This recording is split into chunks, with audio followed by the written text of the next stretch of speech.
Dear students, in this lecture, we are going to understand the concept of disarmament, some historical efforts made for disarmament process, as well as why disarmament is important for international peace and security. In our next lecture, we are going to discuss the efforts made by UN for disarmament process.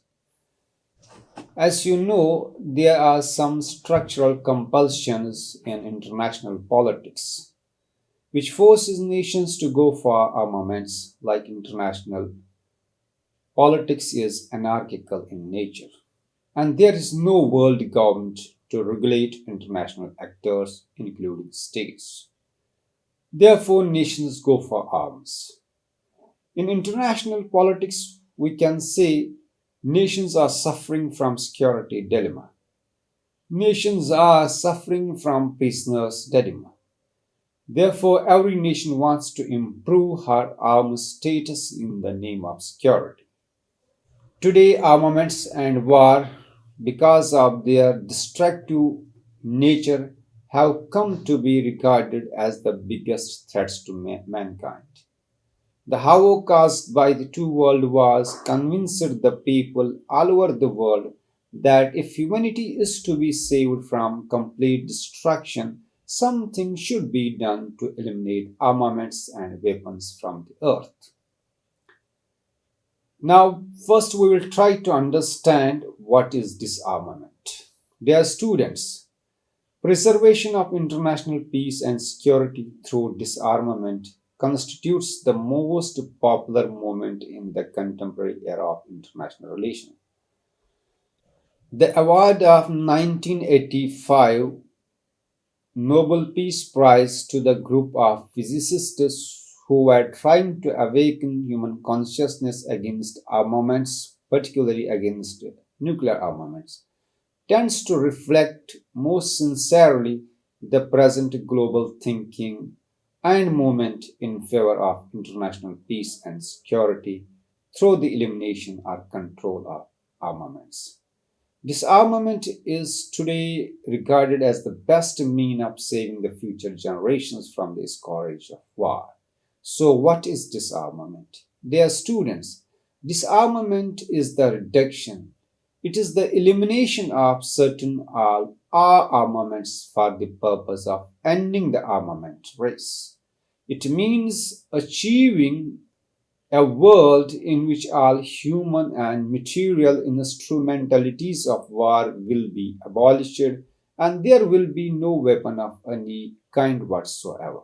Students, disarmament stands for elimination or reduction of armaments as a mean for preventing wars in international relations.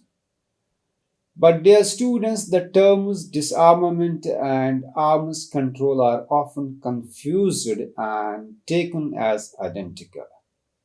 However, in reality, these two terms, disarmament and arms control, are different from each other. The term disarmament connotes the idea of the limitation, control, or reduction of armaments. But as you know, weapons technology is always on the move. And this movement is likely to lead to the development of new types of armaments. Therefore, disarmament does not cover control of the weapons of the future. This control is governed by the expression arms control. So, we can say that disarmament refers to the control of existing weapons, and arms control refers to the control of future weapons. Dear students, we will try to understand some historical efforts which has been made for the disarmament process. Dear students, many attempts in history have been made for disarmament. The very idea of international control and reduction of military forces was mooted in the Treaty of Westphalia in 1948. In post-Westphalia period, many attempts were again made for the disarmament. Some of these important historical attempts for disarmament are like the Hague Conference. The Hague Conference was the first major international attempt to address issue of disarmament and arms control. This conference aims to establish principles and regulations for the conduct of warfare and to limit the arms race among European powers. While this conference produced some agreements such as the Convention for the Pacific Settlement of International Disputes, but significant progress on disarmament could not be achieved. Another attempt was made by the League of Nations. The League of Nations, established after World War I, included disarmament as one of its core principles. The League's efforts for disarmament culminated in the Geneva Disarmament Conference in 1932-1934. This conference aimed to reduce military expenditures and limit armaments. However, this conference failed to reach at meaningful agreements due to the inability of major powers to agree on disarmament terms and conditions and escalating tensions in Europe. Another attempt was made in the form of Washington Naval Conference. The Washington Naval Conference was convened by major naval powers including USA, UK, and Japan to address naval arms limitations. The conference resulted in the Washington Naval Treaty, which sets limits to the size and tonnage of battleships and aircraft carriers. While the treaty helped to prevent an arms race in naval warfare, it did not address other military sectors, and its effectiveness was limited by subsequent developments such as the rise of militarism in Japan. Kellogg-Briand Pact.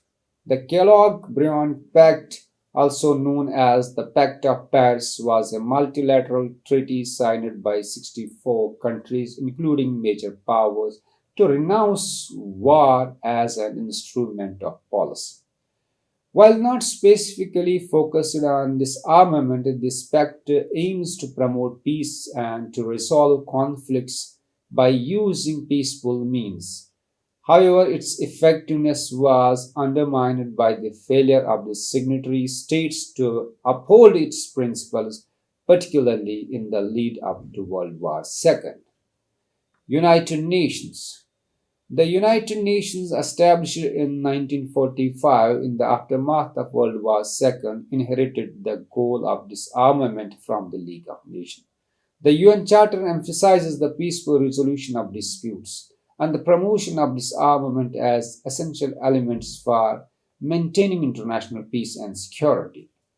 The UN has since then played a central role in facilitating disarmament negotiations, in promoting arms control agreements, and in addressing proliferation threats such as through the Treaty on the Non-Proliferation of Nuclear Weapons (NPT) and the Chemical Weapons Convention (CWC).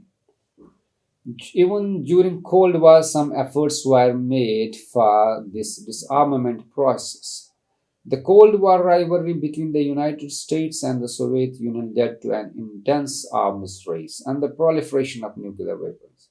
Therefore, efforts for disarmament during this period were often motivated by geopolitical tensions, ideological differences, and mistrusts between these two superpowers.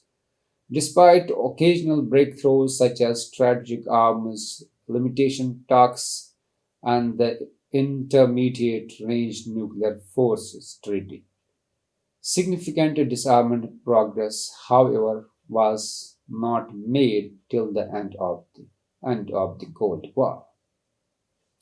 Post-Cold War period. Dear students, the collapse of the Soviet Union and the end of Cold War created new opportunities for disarmament and arms control. Initiatives such as Comprehensive Nuclear Test Ban Treaty (CTBT), the Treaty on the Non-Proliferation of Nuclear Weapons (NPT), review conferences, and the New START Treaty have sought to reduce nuclear arsenals. These treaties sought to prevent nuclear testing and strengthen non proliferation norms. So, dear students, we can say that efforts for disarmament have been there since long, and countries have pursued it through various diplomatic channels, treaties, and international organizations. While progress has been made in some areas, but challenges such as geopolitical tensions, arms race, non-compliance continue to impact disarmament objective. Dear students, now we will try to understand the importance of disarmament in promoting peace and security. Dear students, disarmament is very important for maintaining peace and security because disarmament prevents armed conflicts. Disarmament reduces the availability and capability of weapons, making it more difficult for states or non state actors to engage in armed conflicts. For example, the reduction of military arsenals and the dismantlement of weapons stockpiles in post conflict societies such as South Africa after apartheid have contributed to peace building efforts and stability. Disarmament also helps to prevent the devastating humanitarian consequences of armed violence, including civilian casualties, displacement, and human suffering. For example, efforts to eliminate landmines and cluster munitions through disarmament treaties and mine clearance programs have saved lives and protected civilians in conflict affected areas such as Cambodia and Bosnia. Reduction of nuclear risks. Nuclear disarmament reduces the risk of nuclear warfare and the spread of nuclear weapons to non state actors. For example, bilateral disarmament agreements such as Strategic Arms Reduction Treaty between the USA and Russia have led to significant reductions in nuclear arsenals and improved global security. Disarmament also helps to maintain peace and security by preventing arms race. Like disarmament efforts also help to prevent arms race, which can increase tensions and increase the risk of conflict escalation. For example, the Washington Naval Treaty of 1922 and the subsequent arms control agreements limited naval armaments among major powers, therefore prevented a costly naval arms race and contribute to stability in the interwar period.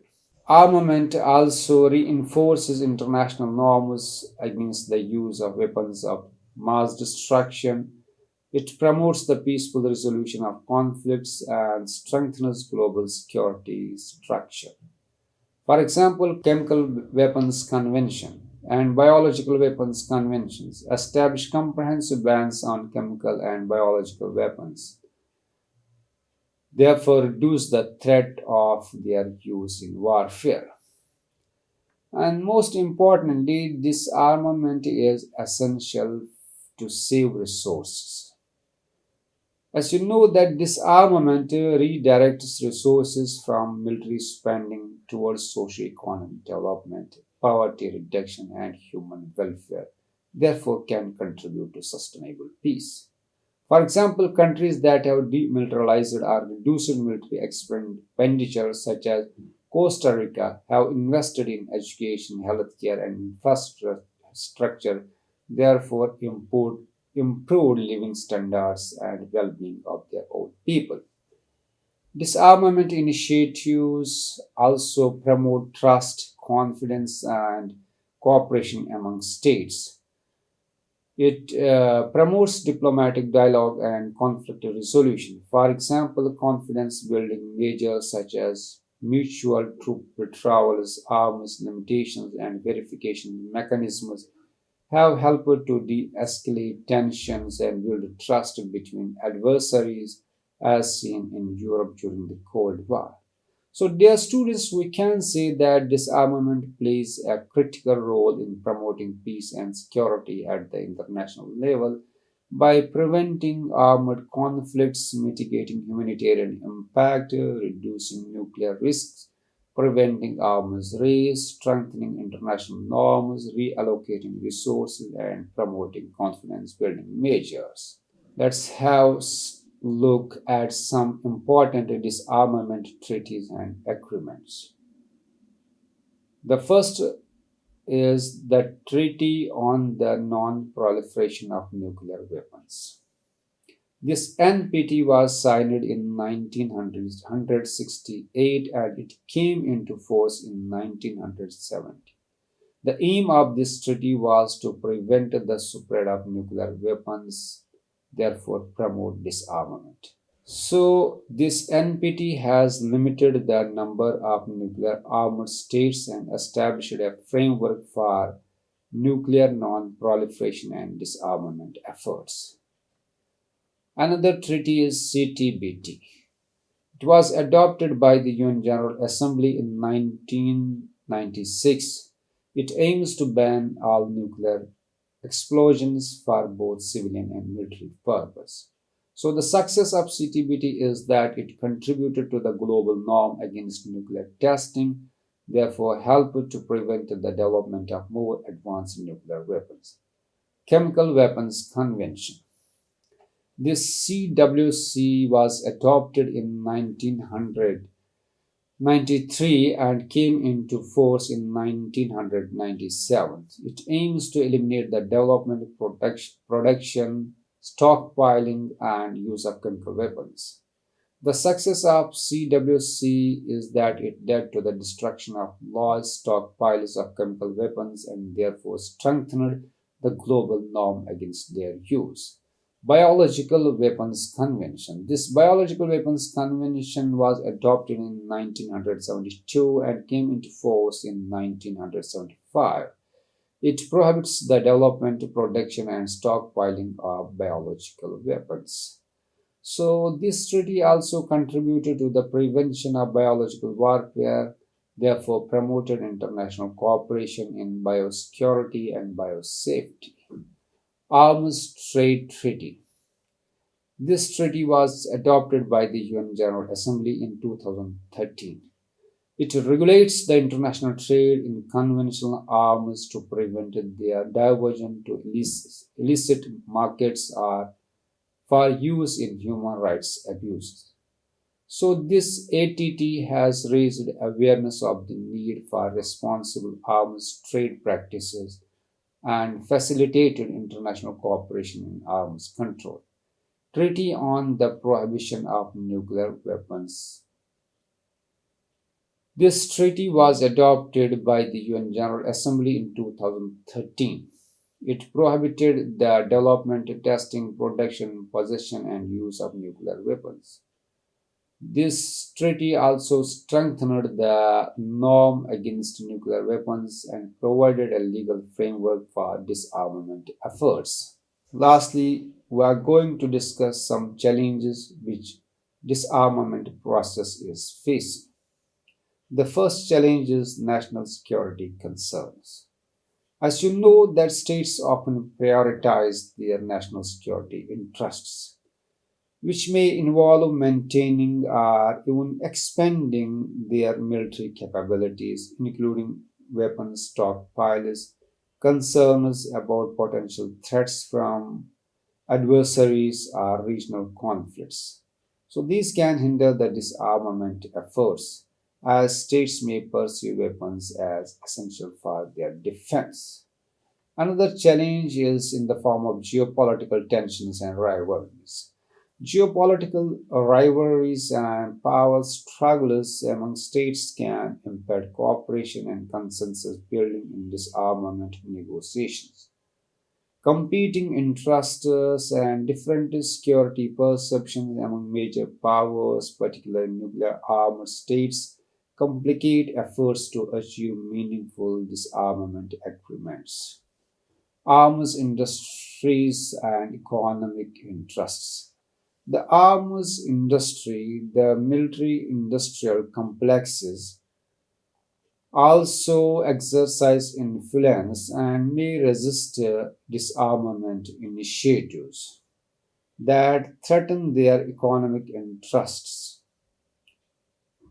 Job losses, revenue declines, and disruptions to local economies can create political obstacles to disarmament, particularly in countries which is heavily dependent on defense industries. Technological advancements.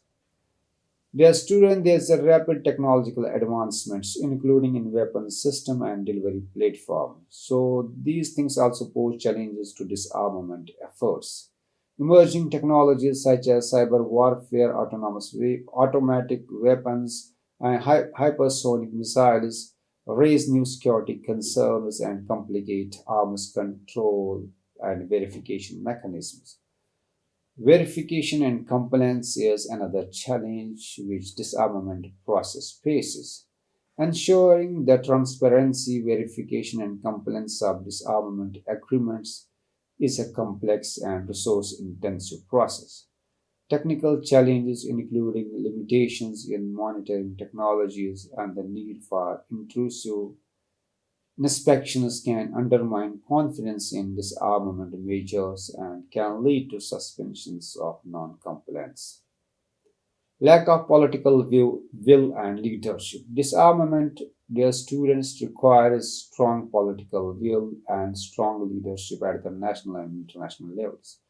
Domestic political considerations and leadership changes can affect a state's commitment to disarmament objectives, therefore hinder progress in negotiations.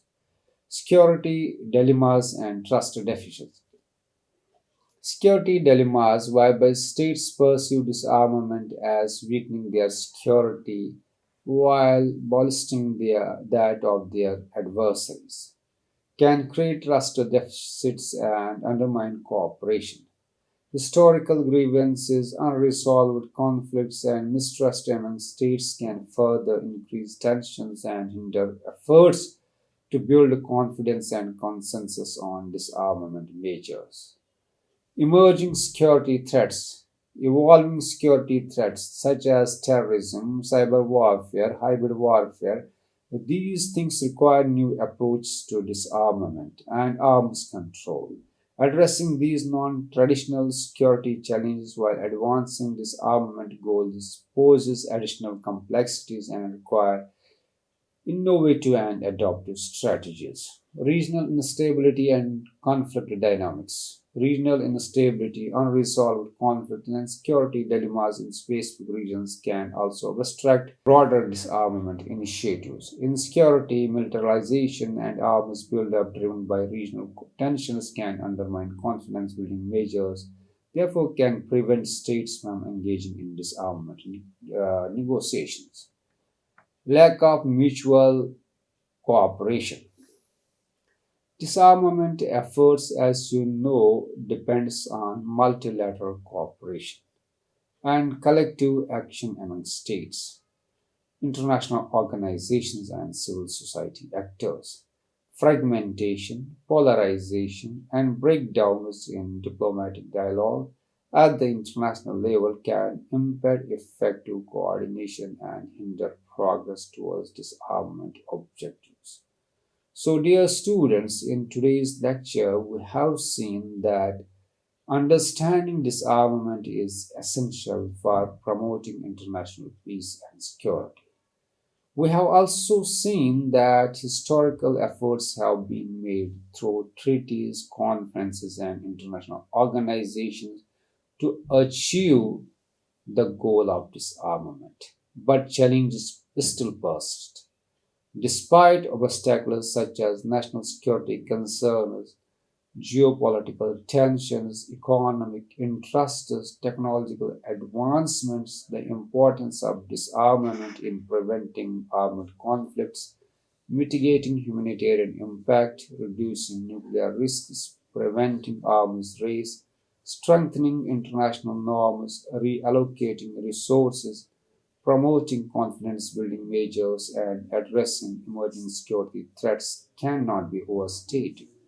Overcoming these challenges requires sustained political will, strong leadership, multilateral cooperation, and innovative approaches to advance disarmament objectives and build a safer and more secure world for present and future generations.